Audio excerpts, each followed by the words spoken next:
नमस्कार दोस्तों, आप सभी का स्वागत करता हूं क्लासिक नर्सिंग एकेडमी के ऑनलाइन प्लेटफॉर्म के ऊपर। आज हम बात करेंगे पीडियाट्रिक नर्सिंग के अंदर आरडीएस, जो कि कॉमन न्यूनेटल डिसऑर्डर चैप्टर से उठाया गया टॉपिक है और यूनिट नंबर 4 के अंदर हम इसको कंसिडर करते हैं।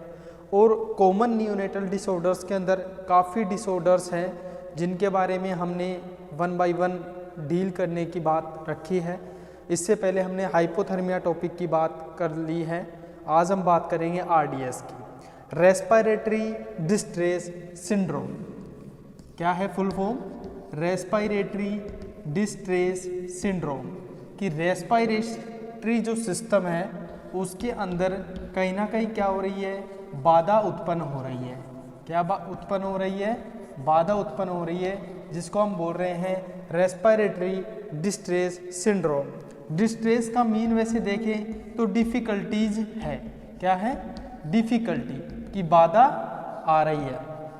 और सिंड्रोम का मतलब देखें तो सिंड्रोम का मतलब होगा क्या? Group of diseases. क्या होगा? Group of diseases.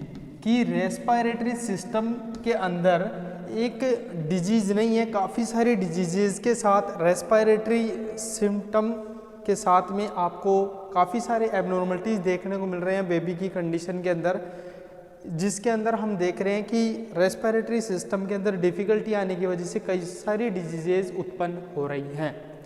अब आरडीएस जो है वो क्या है?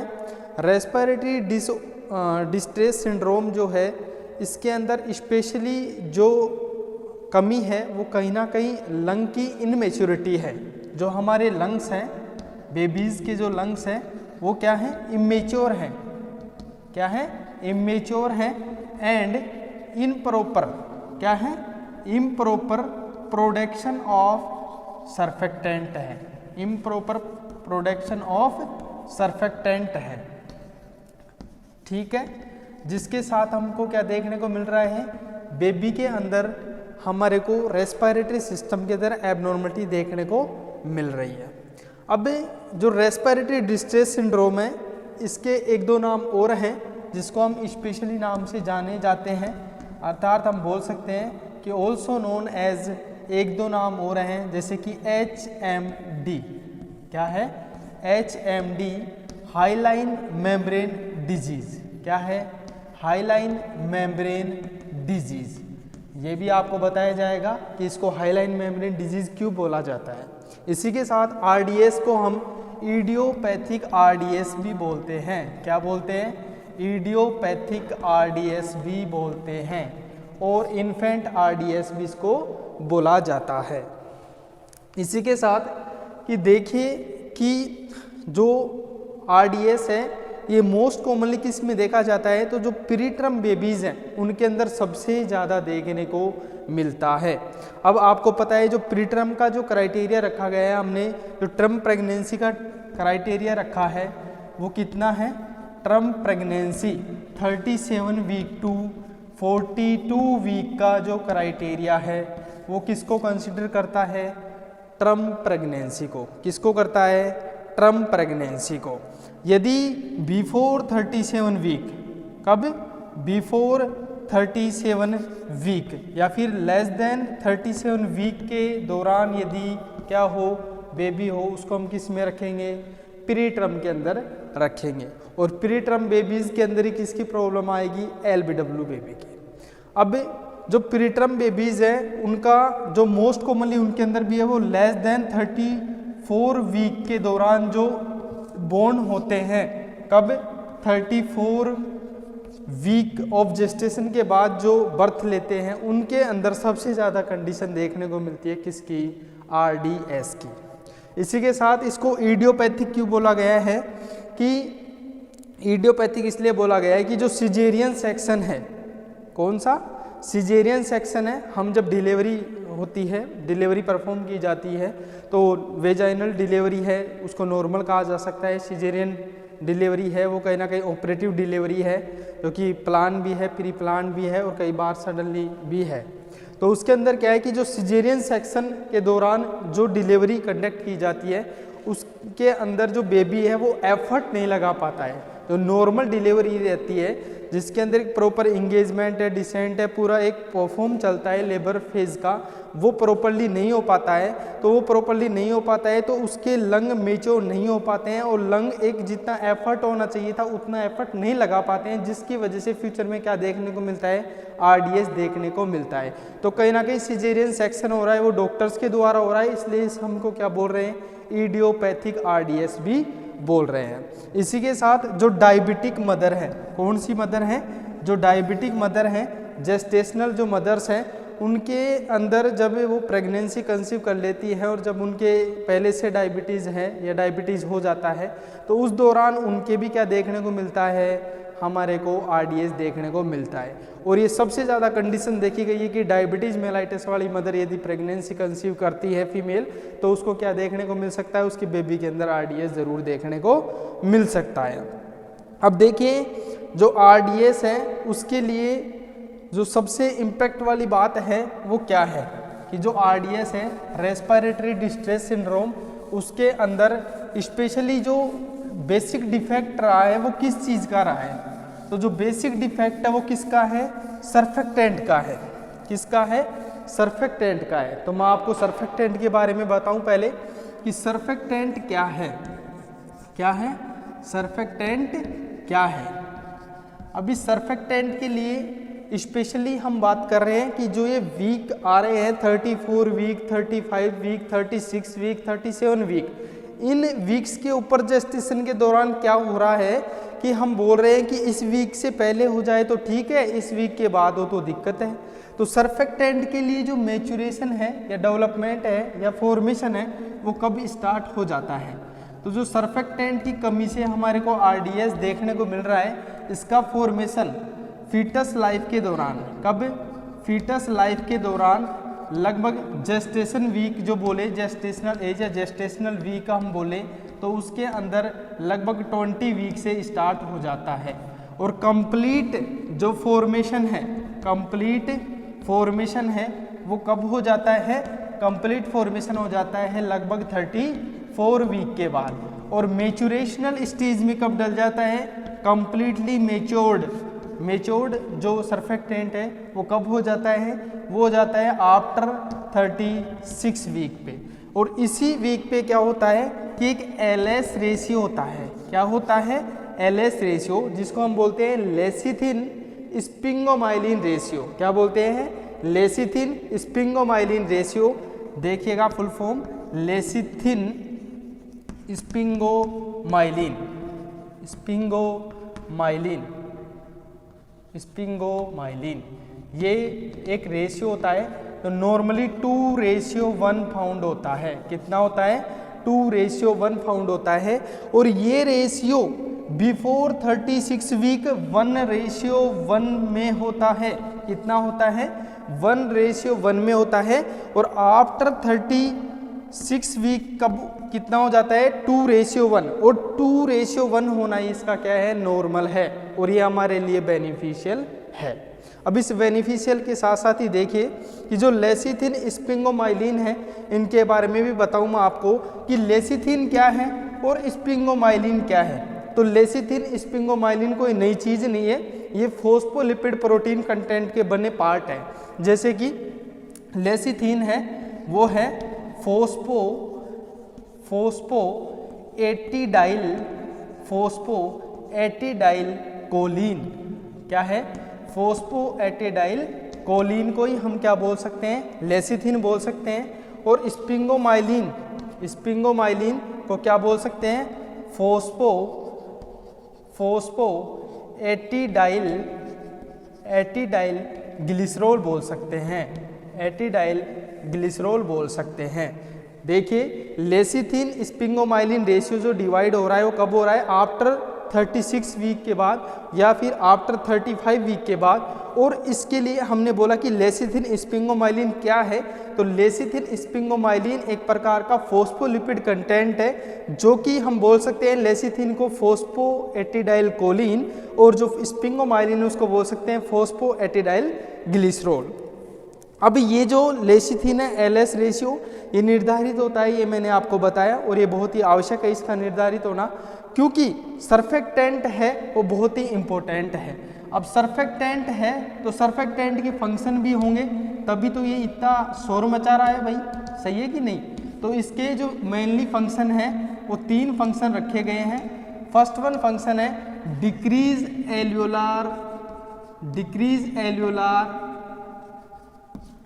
एल्यूलार surface tension, decrease alveolar surface tension. Second one क्या होगा कि ये प्रिवेंट करता है किससे, एल्यूलाई को कोलैप्स होने से, एल्यूलार कोलैप्स। और थर्ड वन ये किसका काम करता है, मॉड्यूलेटिंग इम्यूनिटी, इम्यूनिटी को बूस्टर करवाता है, मॉड्यूलेटिंग इम्यूनिटी या जो इम्यून सिस्टम है उसको मॉड्यूलेट करवाता है। देखिए सर्फेक्टेंट के स्पेशल फंक्शन बताए मैंने, डिक्रीज एल्यूलार सरफेस टेंशन, जो सरफेस टेंशन है एल्यूलाइज का उसको कम करवाता है, और प्रिवेंट करवाता है एल्यूलार कोलैप्स से, और मॉड्यूलेटिंग करता है इम्यून सिस्टम को। ये सर्फेक्टेंट की कहानी आपके सामने रखी गई।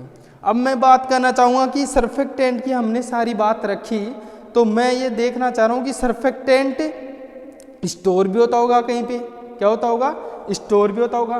तो सर्फेक्टेंट स्टोर होता है किसमें, लेमिलार बॉडीज के अंदर। किसके अंदर, लेमिलार बॉडीज के अंदर। ये लेमिलार बॉडीज होती हैं उनके अंदर क्या पाया जाता है, आपका सर्फेक्टेंट पाया जाता है, और ये यहाँ पे क्या रहता है, स्टोर रहता है। इसके बाद हम बात करेंगे कि जो सर्फेक्टेंट है, अब सर्फेक्टेंट भी तो कहीं से सिक्रीट हो रहा है, सिंथेटिक हो रहा है, तो इसके लिए हमको कहानी पढ़नी पड़ेगी किसकी, एल्यूलाइज की। किसकी कहानी पढ़नी पड़ेगी, एल्यूलाइज की। जो एल्यूलाइज होती हैं ये कितनी होती हैं, तो जो एल्यूलाइज है एक प्रकार की न्यूमोसाइट सेल है। कौन सी सेल है, न्यूमोसाइट सेल है। ये 3 टाइप की सेल होती हैं, टाइप फर्स्ट, टाइप सेकंड और टाइप थर्ड। ये 3 स्पेशल टाइप की क्या होती है, आपको एल्यूलाइज देखने को मिलती हैं।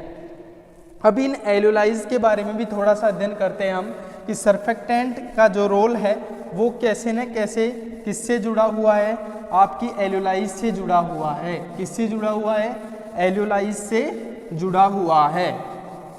अब एल्यूलाइज के बारे में हम पढ़ रहे हैं, तो देखिए कि जो एल्यूलाइज हैं वो कितनी टाइप की बताई मैंने, एल्यूलाई टाइप फर्स्ट 3 टाइप की है। तो जो टाइप फर्स्ट है इसी को हम क्या बोल सकते हैं, न्यूमोसाइट टाइप फर्स्ट। ये टोटल एल्यूलाइज का 97% हिस्सा क्या करती है, गैदर करती है। कितना हिस्सा गैदर करती है, 97% हिस्सा गैदर करती है। और इसके अंदर जो सेल पाई जाती हैं वो कौन सी होती है, सिंपल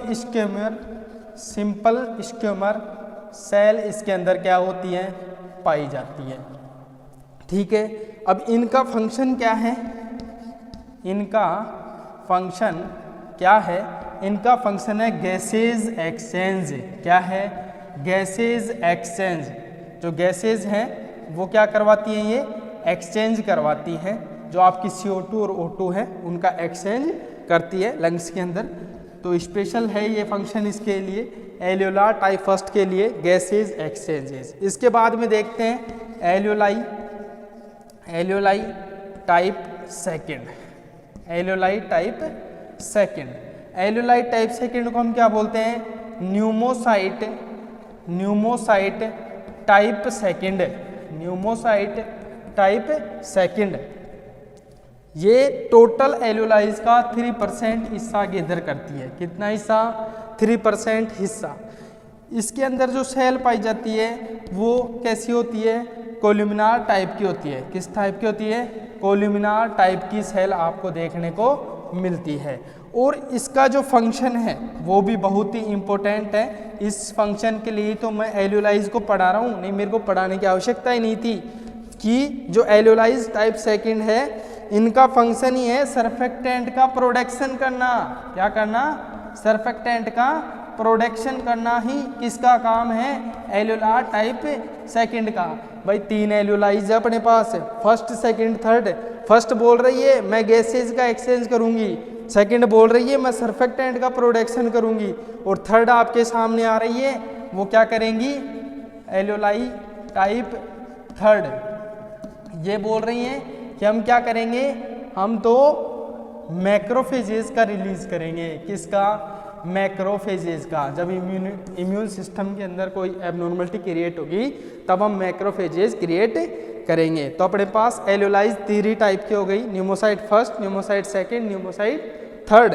जो न्यूमोसाइट फर्स्ट है वो क्या करती हैं, गैसेज एक्सचेंज का कार्य करती हैं, और जो एल्यूलार टाइप सेकंड है वो सर्फेक्टेंट प्रोडक्शन का कार्य करती है, और एल्यूलाइज टाइप थर्ड है वो मैक्रोफेजेस का फंक्शन करती है।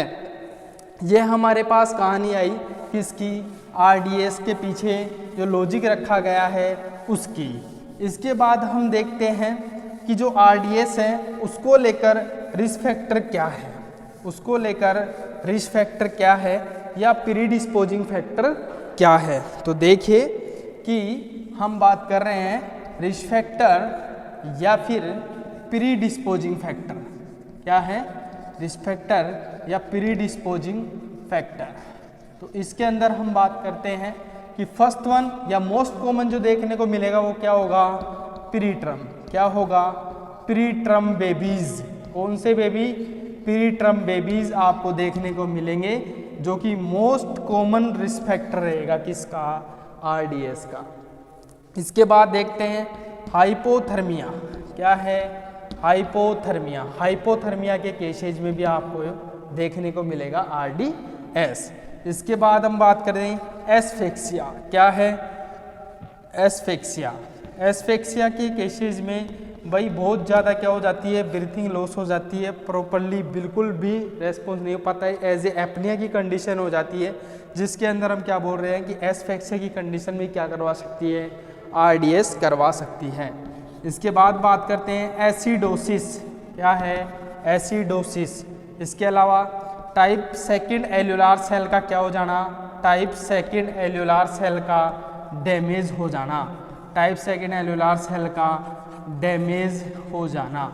ये सभी क्या हैं, ये रिस्क फैक्टर का कार्य कर रहे हैं कि जो प्रीटर्म होना कहीं ना कहीं आरडीएस को लीड कर सकता है, हाइपोथर्मिया कहीं ना कहीं आरडीएस को लीड कर सकता है, एस्फेक्सिया होना कहीं ना कहीं आरडीएस को लीड कर सकता है, और इस प्रकार से हमारे सामने एसिडोसिस और टाइप सेकंड एल्यूलार सेल डैमेज देखने को मिले तो कहीं ना कहीं हम बोल सकते हैं कि आरडीएस को कोज करवा सकते हैं। इसके बाद हम बात करते हैं पैथोफिजियोलॉजी। किसकी बात करेंगे, पैथोफिजियोलॉजी की जो फिजियोलॉजी है उसके अंदर अल्ट्रेशन आया है वो किस प्रकार रखा गया है। तो देखिए जो पैथोफिजियोलॉजी है उसके लिए कई टाइप से हम इसकी बात कर सकते हैं। तो देखिए पैथोफिजियोलॉजी, पैथोफिजियोलॉजी, पैथोफिजियोलॉजी जो मैं फर्स्ट वन क्रिएट कर रहा हूँ आपके सामने वो किसके लिए है, वो आपके सामने है डायबिटिक मदर के लिए। किसके लिए है, डायबिटिक मदर के लिए। ये लीजिए डायबिटिक मदर। क्या है, डायबिटिक मदर, ब्रैकेट में हाइपरग्लाइसीमिया। क्या है, हाइपरग्लाइसीमिया। ये लीजिए हाइपरग्लाइसीमिया। अब डायबिटिक मदर है तो डायबिटिक मदर में जो हाइपरग्लाइसीमिया हो रहा है तो ये जो हाइपरग्लाइसीमिया है ये ग्लूकोज क्या होगा, क्रॉस होगा, glucose cross mother to baby by placenta. Placenta के थ्रू क्या होगा, ग्लूकोज क्रॉस होगा। तो ये क्रॉस होगा तो कहीं ना कहीं क्या होगा कि जो फीटस है वो क्या हो जाएगा, फीटस भी हाइपरग्लाइसीमिया में चला जाएगा। हाइपरग्लाइसीमिया, फीटल हाइपरग्लाइसीमिया, और फीटल हाइपरग्लाइसीमिया में जाएगा तो क्या होगा, इंसुलिन का प्रोडक्शन ज़्यादा होगा जिसको हम बोलेंगे फीटल इंसुलिनीमिया। कौन सा, हाइपर इंसुलिनीमिया। क्या होगा, ज़्यादा होगा तो हम इसको बोलेंगे फीटल हाइपर इंसुलिनीमिया। इंसुलिन का प्रोडक्शन ज़्यादा हो रहा है। अब देखिए जो इंसुलिन ज़्यादा प्रोडक्ट हो रहा है तो इंसुलिन एंटागोनिस्ट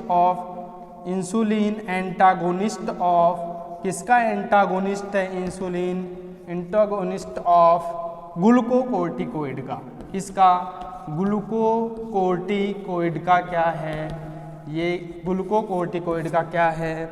एंटागोनिस्ट है। अब ग्लूकोकोर्टिकोइड का देखो काम है अपने पास, क्या है? काम है कि हेल्पफुल है। क्या है? Helpful in production of surfactant, production of surfactant, कि सर्फेक्टेंट के प्रोडक्शन में आपका जो ग्लूकोकोर्टिकोइड है वो क्या है? हेल्पफुल है। अब यहाँ तो अपने पास क्या हो गया कि आ ही नहीं रहा, यहाँ तो अपने पास क्या हो गया? आ ही नहीं रहा। अपने पास इंसुलिन एंटागोनिस्ट है ग्लूकोकोर्टिकोइड का, तो आए तो गा ग्लूकोकोर्टिकोइड, लेकिन इंसुलिन इसको क्या कर देगा?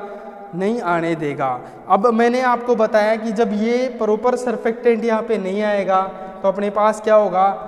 डिक्रीज, क्या होगा? Decrease alveolar surface tension, decrease alveolar surface tension, decrease alveolar surface tension. And decrease alveolar surface tension के साथ साथ ही क्या होगा कि हमारे को क्या देखने को मिलेगा कि एल्यूलार कोलैप्स भी हो सकता है, एल्यूलार कोलैप्स भी हो सकता है, एल्यूलार कोलैप्स भी हो सकता है। और ये एट दैट कंडीशन किसको लीड करवाएगी? हाइपोक्सिया को। किसको लीड करवाएगी? हाइपोक्सिया को। Diabetic mother hyperglycaemia, glucose cross करेगा किसको? Mother to baby by the placenta foetus को, ठीक है। और फीटल हाइपरग्लाइसेमिया में जाएगा और फीटल हाइपर इंसुलिनिया में हो जाएगा। और इंसुलिन एंटागोनिस्ट है ग्लूकोकोर्टिकोइड का, और ग्लूकोकोर्टिकोइड तो हेल्पफुल करवाता है सर्फेक्टेंट के प्रोडक्शन में, और डिक्रीज एल्यूलार सरफेस टेंशन हो जाएगा और एल्यूलार कोलैप्स की कंडीशन हो जाएगी और हाइपोक्सिया लीड हो जाएगी। अब हाइपोक्सिया के पीछे भी लॉजिक रहेगा, क्या रहेगा? लॉजिक रहेगा कि जो हाइपोक्सिया हो रहा है तो इस हाइपोक्सिया का क्या मतलब निकलेगा? तो हाइपोक्सिया का मतलब निकलेगा किससे? आपके RDS से, हाइपोक्सिया। अब हाइपोक्सिया की कंडीशन में दो सिचुएशन आपके सामने आ रही हैं कि पल्मोनरी हाइपोपरफ्यूजन होगा। क्या होगा? Pulmonary hypoperfusion, pulmonary hypoperfusion. और पल्मोनरी हाइपोपरफ्यूजन होगा तो पल्मोनरी सेल क्या होंगी? नेक्रोटाइज होंगी। क्या होंगी? पल्मोनरी सेल नेक्रोसिस में जाएंगी। किस में जाएंगी? नेक्रोसिस में जाएंगी। नेक्रोसिस बोले तो एक प्रकार से डेस्ट्रॉय हो जाएंगी सेल एंड टिश्यू। और इससे क्या होगा कि एक हाइलाइन कार्टिलेज या हाइलाइन मेम्ब्रेन की तरह एक फिब्रिन का डिपोजिशन होगा। क्या होगा? फिब्रिन का डिपोजिशन होगा कि वहाँ के जो सेल्स और टिश्यूज़ हैं वो झड़ कर वहाँ पे गिरेंगे तो एक फिब्रिन डिपोजिशन बनेगा। और जो फिब्रिन होगा ये बहुत ही हार्ड मेम्ब्रेन में होगा। किस में होगा? हार्ड मेम्ब्रेन के अंदर होगा। तो हार्ड मेम्ब्रेन की वजह से हम इसको क्या बोल रहे हैं? एज ए हाईलाइन कार्टिलेज की तरह होगा, जिसको हम क्या बोल रहे हैं? हाईलाइन की वजह से HMD, हाईलाइन मेम्ब्रेन डिजीज। ठीक है। इसी के साथ इधर क्या होगा? दूसरी तरफ एनएरोबिक ग्लूकोलाइसिस, ग्लाइकोलाइसिस। क्या होगा? ग्लाइकोलाइसिस की कंडीशन देखने को मिलेगी ड्यू टू किसकी वजह से? हाइपोक्सिया की वजह से। किसकी वजह से? हाइपोक्सिया की वजह से एनएरोबिक ग्लाइकोलाइसिस होगा ड्यू टू हाइपोक्सिया की वजह से। और इसकी वजह से क्या देखने को मिलेगा? लैक्टिक एसिड का फॉर्मेशन होगा। क्या होगा? लैक्टिक एसिड का फॉर्मेशन होगा। और लैक्टिक एसिड का फॉर्मेशन होगा तो हमारे को क्या देखने को मिलेगा? एसिडोसिस देखने को मिलेगा। क्या देखने को मिलेगा? एसिडोसिस देखने को मिलेगा। अब एसिडोसिस के अंदर भी बात करें तो कौन सा देखने को मिलेगा? तो मोस्टली यहाँ पे कौन सा देखने को मिलेगा? मेटाबॉलिक एसिडोसिस देखने को मिलेगा। कौन सा देखने को मिलेगा? मेटाबॉलिक एसिडोसिस देखने को मिलेगा। तो ये आपके सामने RDS की मैंने क्या रखी? पैथोफिजियोलॉजी रखी कि एक डायबिटिक मदर है हाइपरग्लाइसेमिक है, और उसके अंदर जो फीटल है वो क्या होगा, वो भी हाइपरग्लाइसेमिक होगा, क्योंकि जो मदर है उसके अंदर से प्लेसेंटा के थ्रू ग्लूकोज जाएगा तो फीटस क्या हो जाएगा, हाइपरग्लाइसीमिया में चला जाएगा, और फीटस हाइपरग्लाइसीमिया में चला जाएगा तो हाइपर इंसुलिनीमिया होगा, इंसुलिन का प्रोडक्शन ज़्यादा करेगा फीटस, और जब वो ज़्यादा करेगा तो उसकी वजह से उसको क्या देखने को मिलेगा हमारे को कि कहीं ना कहीं इंसुलिन का प्रोडक्शन ज़्यादा होगा, तो इंसुलिन ज़्यादा होगा, इंसुलिन ज़्यादा होगा तो ये इंसुलिन क्या है, एक प्रकार का एंटागोनिस्ट है ग्लूकोकोर्टिकोइड्स का, और ग्लूकोकोर्टिकोइड्स किस में हेल्पफुल करवा रहे हैं अपने को, सर्फेक्टेंट के प्रोडक्शन में। अब ग्लूकोकोर्टिकोइड सप्रेस होगा तो सर्फेक्टेंट का प्रोडक्शन प्रॉपर मात्रा में नहीं हो पाएगा, और वो प्रॉपर मात्रा में नहीं हो पाएगा तो क्या होगा, अपने पास जो है वो डिक्रीज एलुलार सरफेस टेंशन हो जाएगा, और कहीं ना कहीं क्या होगा कि आपको देखने को मिलेगा कि एलुलाइज क्या हो गई, कोलैप्स हो गई। अब इसके पीछे जो कारण है वो क्या है, हाइपोक्सिया है, और हाइपोक्सिया होगा तो फिर दो चीज़ आई अपने पास कि पल्मोनरी हाइपोपरफ्यूजन होगा, और पल्मोनरी हाइपोपरफ्यूजन होगा तो पल्मोनरी सेल नेक्रोटाइज होंगी, और पल्मोनरी सेल नेक्रोटाइज होंगी तो फिब्रिन का डिपोजिशन होगा, और फिब्रिन जो जमा है वहाँ पे वो बहुत ही हार्ड मेम्ब्रेन का रूप ले लेगा, जिसको हम एज ए हाइलाइन कार्टिलेज बोलेंगे, और इसीलिए हमने इस डिजीज का नाम क्या रखा है, HMD, हाइलाइन मेम्ब्रेन डिजीज। इसी के साथ second one topic anaerobic glycolysis की कंडीशन होगी, भाई होना ग्लाइकोलाइसिस की सिचुएशन तो होगी, तो उसके दौरान क्या होगा कि वो एरोबिक होने की बजाय क्या हो जाएगी, एनारोबिक, और एनारोबिक हो रही है उसका कारण क्या है, ऑक्सीजन की कमी, और उस ऑक्सीजन की कमी की वजह से लैक्टिक एसिड का फॉर्मेशन, और लैक्टिक एसिड का फॉर्मेशन होने की वजह से क्या हुआ, जो मेटाबॉलिज्म हुआ वो क्या हो गया, एसिडोसिस के अंदर हो गया, मेटाबॉलिक एसिडोसिस, और पीएच अल्ट्रेशन हमारे को देखने को मिल गया। ये आपके सामने मैंने एक पैथोफिजियोलॉजी रखी जो कि स्पेशल डायबिटिक मदर के लिए हमने रखी है। इसके अलावा जैसे सिजेरियन सेक्शन की अलग से पैथोफिजियोलॉजी की बात करें तो उसके अंदर इतना ही है कि जो एक बेबी नॉर्मल वेजाइनल डिलीवरी से होकर गुजर कर आता है तो उसके अंदर उसको एक अपने एफर्ट लगाने पड़ते हैं, और उस एफर्ट से उसकी लंग मैच्योरिटी और रेस्पिरेटरी सिस्टम का वर्कआउट बहुत ज़्यादा होता है। अदरवाइज सिजेरियन सेक्शन में ओनली फॉर डायरेक्ट हम कट सिजेरियन कर रहे हैं और बेबी को ले रहे हैं तो वो एफर्ट नहीं लगा पा रहा है, जिसकी वजह से फ्यूचर में आरडीएस देखने को मिल रहा है। उसके अलावा सेकेंड वन बात कर रहा हूँ मैं किसकी, कि मान लीजिए टाइप सेकेंड एल्यूलार सेल डैमेज हो गई तो उसके कारण क्या हो सकते हैं, हाइपोक्सिया की कंडीशन है, एसिडोसिस की कंडीशन है, हाइपोथर्मिया की कंडीशन है, बर्थ एस्पेक्सिया की कंडीशन है, तो उनकी वजह से भी हो सकती है। मोस्ट जो पैथोफिजियोलॉजी बनती है वो डायबिटिक मदर की बनती है, जो मैंने आपके सामने एक्सप्लेनेशन के साथ रखी है। इसके बाद में हम पैथोफिजियोलॉजी को अच्छे से समझ चुके हैं। अब हम बात करेंगे डायग्नोस्टिक इवाल्वेशन, किसकी करेंगे, डायग्नोस्टिक इवाल्वेशन की। डायग्नोस्टिक इवाल्वेशन इसके बहुत ही इम्पोर्टेंट हैं कि जो डायग्नोसिस है वो हम किस प्रकार से क्या रखेंगे।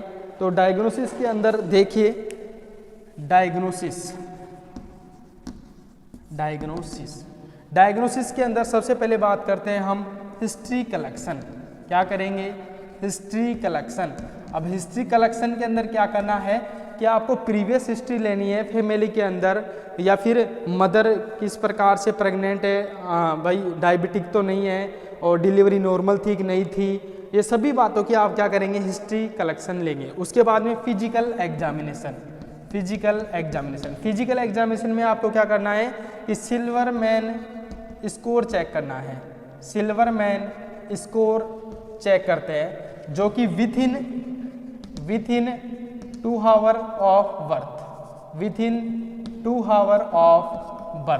बर्थ के जस्ट 2 आवर के अंदर हम क्या करते हैं, सिल्वरमैन स्कोर चेक करते हैं। इसके अंदर क्या होता है कि हम टैकीकार्डिया की सिचुएशन को डील करते हैं। किसको करते हैं, टैकीकार्डिया की सिचुएशन को डील करते हैं कि more than 60 breath per minute आपको क्या देखने को मिलेगी, आपको कार्डिया देखने को मिलेगा, हार्ट रेट देखने को मिलेगी, जो कि किसके बारे में बता रहा है, सिल्वरमैन स्कोर के बारे में बता रहा है। इसके अलावा इसके अंदर हम करवाते हैं प्रीनेटल डायग्नोसिस। क्या करवाते हैं, प्रीनेटल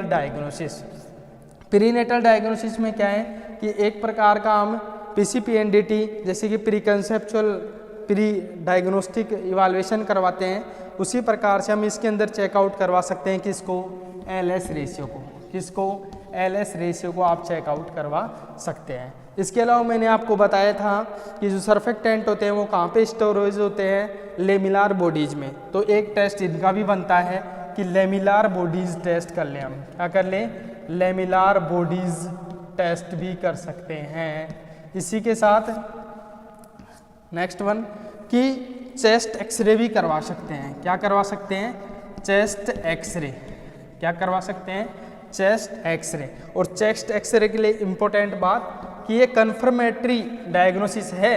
क्या है, कन्फर्मेटरी डायग्नोसिस बोल सकते हैं हम इसको, कि कन्फर्मेटरी डायग्नोसिस बोला गया है किसको, आपके चेस्ट एक्सरे।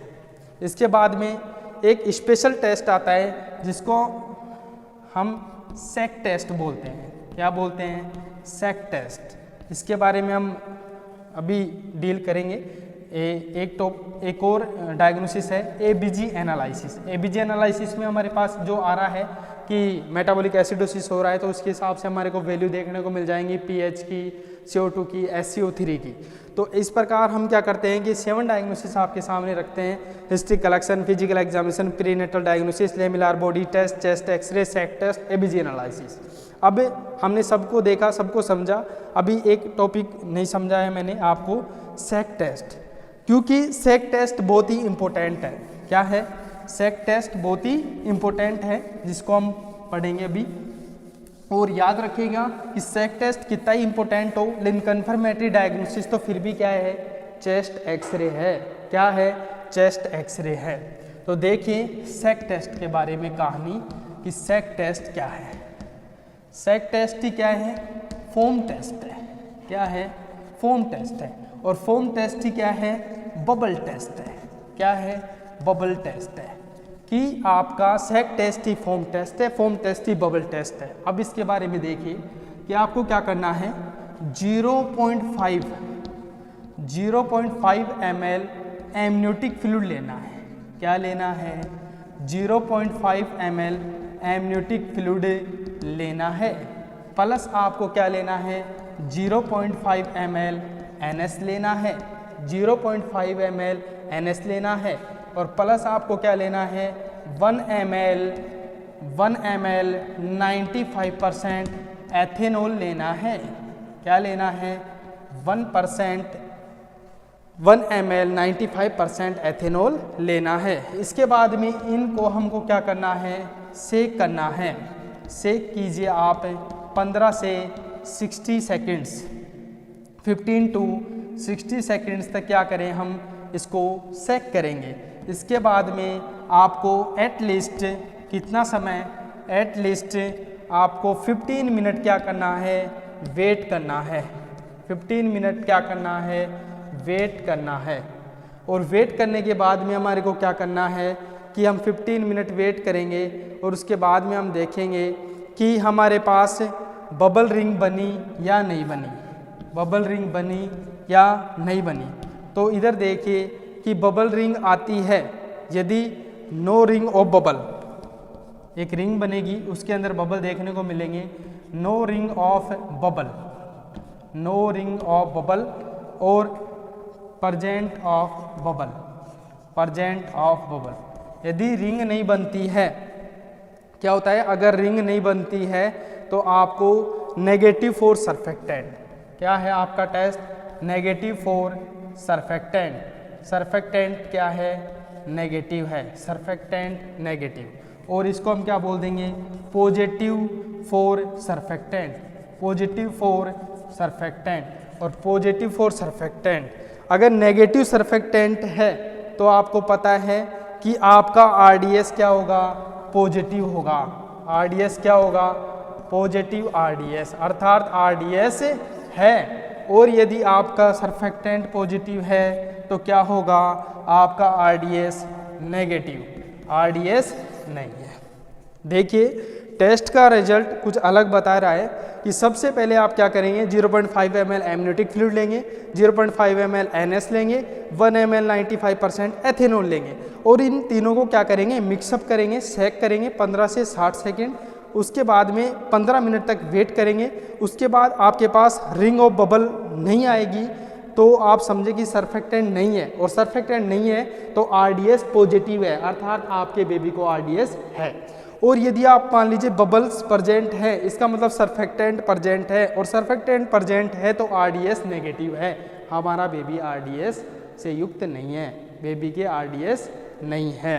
इसके साथ हमारा क्या हुआ, सेक टेस्ट कंप्लीट हुआ, और डायग्नोसिस भी सारे हमने पढ़ लिए कि history collection, physical examination, ABG analysis, shake test, Silverman test और आपका चेस्ट एक्सरे, ये सभी हमने क्या पढ़ लिए हैं। अब हम बात करेंगे मैनेजमेंट की। किसकी बात करेंगे, मैनेजमेंट की। देखिए मैनेजमेंट, अब मैनेजमेंट के लिए कई थ्योरी काम कर रही हैं, तो अपन 1 बाय 1 स्टेप से मैनेजमेंट लेके चलेंगे।